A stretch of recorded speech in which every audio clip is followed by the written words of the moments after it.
눈가나 잔주름 개선하는 데 효과가 많다고 해서 바세린이 참 좋더라. 실제로 제가 사용한 지도 오래됐기 때문에 저도 이걸 사용할 때는 이런 부분에 그냥 한 번 펴 바르는 정도만 하고, 원장님 유튜브 보고 제가 바세린 바르기 시작했는데 여드름이 너무 많이 나요. 염증도 생기는 것 같다. 그래서 꼭 사용법을 적합하게 알고 쓰시는 게 무엇보다 중요합니다. 바세린은 그런 기능이 없죠. 네, 없어요.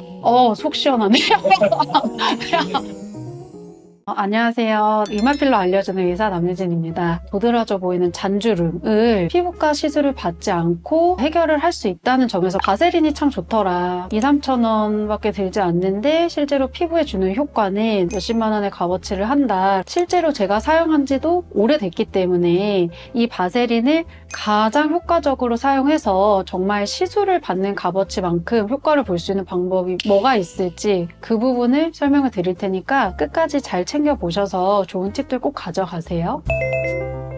만약에 눈가주름이 나는 아직 그렇게 심각하진 않은 것 같아 라고 판단이 되신다면 그 주름이 더 심해지지 않도록 바세린을 바르시면 어떤 효과가 생기냐면, 표정을 짓는다는 건 종이를 이렇게 접는 것과 비교를 해볼 수 있는데, 건조한 상태에서 종이가 계속 접히면은 나중에 이거를 편다 해도 그 주름이 오랫동안 남는단 말이에요. 그래서 그걸 방지하기 위해서 수분 화장품과 바세린을 발라서 접촉 마찰을 많이 줄이게 되면은 비교적 이 선이 금방 살아날 수 있어요. 그렇기 때문에 바르시는 거고요.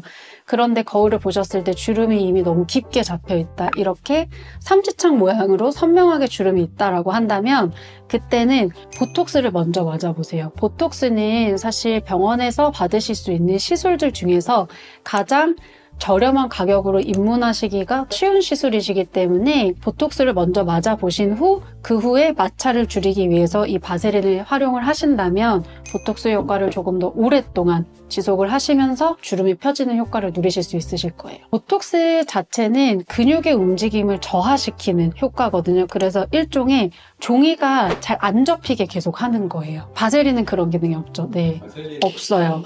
네. 제발 환상에서 깨어나세요, 여러분.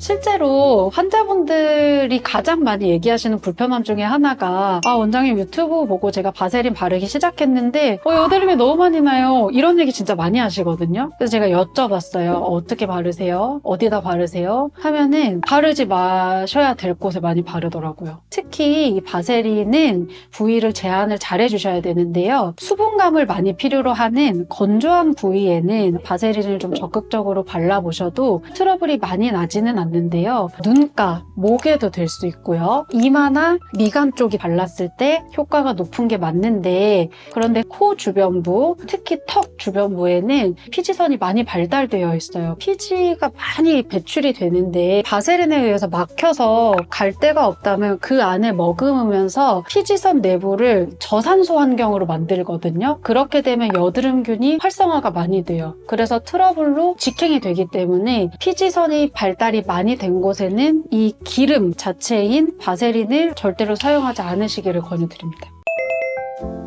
그래서 이 바세린으로 건조함 어떻게 잡느냐, 표면을 자세히 보신 적이 있으신가요? 여기 뭐라고 쓰여 있냐면은 스킨 프로텍턴트라고 써 있어요. 피부를 보호하는 물질이에요. 이 바세린 자체가 수분감을 넣어주는 건 분명히 아니지만 속에 있는 수분감을 날아가지 못하도록 코팅제의 역할을 한다, 이렇게 인식하시는 게 가장 정확하시거든요. 그렇기 때문에 여기서 바세린을 효과적으로 사용하실 수 있는 첫 번째 팁이 나오는데요. 건조한 부분에 바세린만 바르시는 거는 큰 도움이 되지 않고요. 수분감을 넣어줄 수 있는 히알루론산 성분 혹은 글리세린 성분이 들어있는 앰플 또는 수분크림을 바르신 후에 그 위에 덧바르는 방식으로 아주 얇게 바세린을 한 겹 발라주시면 부족한 수분을 좀 넣어줄 수가 있겠구나 라고 유추를 해볼 수 있고요. 그 수분감이 날아가지 않고 오랫동안 속에서 머금을 수 있어서 촉촉함을 오랫동안 느끼실 수 있으실 거예요.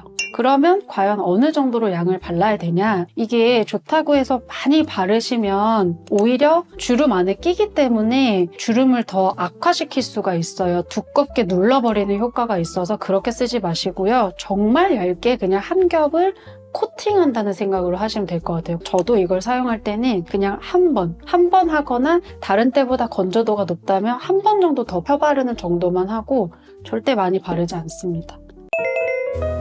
바세린은 건조함을 잡는 데 굉장히 도움 많이 될 수 있는데요. 얼굴뿐만 아니라 몸에 피부염을 호소하시는 분들이 굉장히 많으세요. 특히 속옷의 고무줄이 닿는 부분에 반복적으로 건조한 상태에서 닿이다 보니까 벌개지고 간지러워지고 해서 병원에 오시는 경우가 많거든요. 그럼 이럴 때는 수분 함량도가 높은 바디크림을 발라주시고 그 위에 바세린을 발라서 속옷 고무줄과의 마찰을 줄이신다면 피부염이 정말 많이 줄어들 수 있으세요. 대부분 발생할 수 있는 피부염 이유가 수분감 부족과 마찰이 증가하기 때문이거든요. 아주 예전에 석유 공장에서 일을 하시던 노동자분들이 어딘가 상처 입고 다치셨을 때 이 석유 찌꺼기를 우연히 발라봤더니 피부가 회복이 잘 되더라. 이 아이디어에 착안해서 만들어진 제품인데요. 실제로 여러분들이 지금 사용하시는 이 바세린은 그런 과정은 아니고 예전에는 지금만큼 과학이 발달하지 않았기 때문에 정제를 하는데 한계가 있었던 게 사실이지만 지금의 과학기술 수준에서는 정말 많이 깨끗하게 정제를 하고 그 정제된 수준이 석유 물질에서 비롯됐다 하더라도 이건 피부에 사용해도 안전하다라고 미국 FDA에서 인증을 받은 제품이기 때문에 발암물질이나 아니면 이게 나한테 해가 될 거라는 걱정은 조금 놓으셔도 되지 않을까 싶습니다. 바세린은 정말 좋은 점이 많은 그런 제품임에 분명한데요. 또 그런 만큼 제가 앞서 말씀드린 대로 한계 정도 사실 명확하거든요. 피부 타입 중에 지성 피부나 복합성 피부이신 경우에는 특히나 조심해서 쓰시는 게 좋기 때문에 장단점을 정확히 인식하고 영리하게 사용을 한번 해보셨으면 좋겠습니다. 오늘은 바세린 제품에 대해서 한번 이야기해봤는데요. 주변에서 바세린을 바르고 계시는데 오히려 피부가 안 좋아지신 분이 있거나 혹은 조금 더 정확하게 활용을 잘해보고자 하시는 분들이 계시다면 이 영상을 꼭 공유를 해주셨으면 좋겠고 다음에도 바세린과 같이 좀 실생활에서 도움이 많이 될 수 있는 정보로 다시 찾아오도록 하겠습니다. 감사합니다.